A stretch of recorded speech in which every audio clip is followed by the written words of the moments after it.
नमस्कार, आप सभी का स्वागत है हमारे चैनल हिस्टोरिकल टेल्स में। आज हम आपको बताने जा रहे हैं भगवान श्री कृष्ण की 8 प्रमुख पत्नियों के बारे में, जिनका उल्लेख भागवत पुराण में भी मिलता है, जिन्हें अष्टभार्या भी कहा जाता है। भागवत पुराण में हमें 16,000 रानियों का जिक्र भी मिलता है, परंतु 16,000 रानियों से कृष्ण ने विवाह नहीं किया था। उन्हें केवल श्री कृष्ण की पत्नी होने का सम्मान दिया गया है।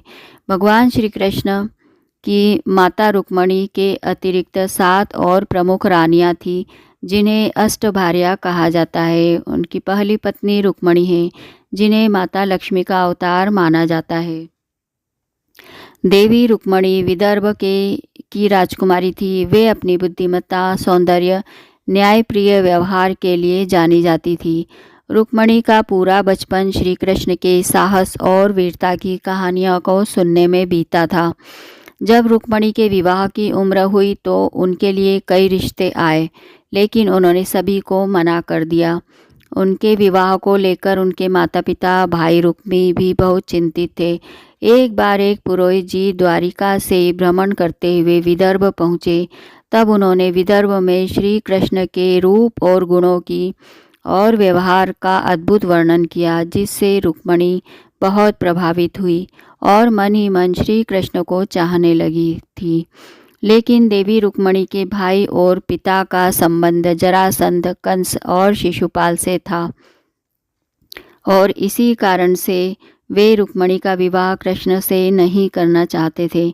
उनके पिता ने जब राजनीतिक संबंधों के चलते रुक्मणी का विवाह शिशुपाल से तय कर दिया था, जो कि कृष्ण के शत्रु थे, तब रुक्मणी ने एक प्रेम पत्र लिखकर श्री कृष्ण के पास भिजवा दिया था। श्री कृष्ण ने भी रुक्मणी के बारे में काफ़ी कुछ सुन रखा था। जब उन्हें रुक्मणी का प्रेम पत्र मिला तो कृष्ण को समझ आया कि रुक्मणी संकट में है। उन्हें संकट से निकालने के लिए कृष्ण ने अपने बड़े भाई बलराम के साथ मिलकर एक योजना बनाई। जब शिशुपाल बारात लेकर रुक्मणी के द्वार आया, तब चुपके से श्री कृष्ण जी ने रुक्मणी का अपहरण कर लिया। रुक्मणी को लेकर वे द्वारिका आ गए। द्वारिका में रुक्मणी और श्री कृष्ण के विवाह की भव्य तैयारियां हुई और विवाह संपन्न हुआ। भगवान कृष्ण की दूसरी पत्नी जामवती है, जो जामवंत की पुत्री है। जामवंत ने त्रेता युग में श्री राम को सीता माता की खोज में सहायता की थी। जब सत्यजित ने कृष्ण पर स्यमंतक मणि चुराने का आरोप लगाया तो भगवान कृष्ण ने आरोपों को गलत सिद्ध करने के लिए मणि की तलाश आरंभ की। खोजते हुए उन्हें पता चला कि मणि जामवंत के पास है।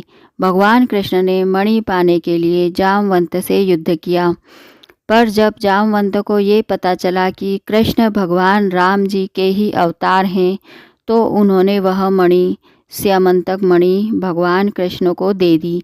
साथ ही अपनी पुत्री जामवती का विवाह भी कृष्ण से कर दिया। कृष्ण द्वारिका गए और उन्होंने सत्यजित को वह मणि दे दी। मणि मिलने पर सत्यजित को लगा कि उसने कृष्ण पर झूठा आरोप लगाया था मणि चुराने का, तो उन्होंने कृष्ण से अपनी बेटी सत्यभामा के विवाह का अनुरोध किया।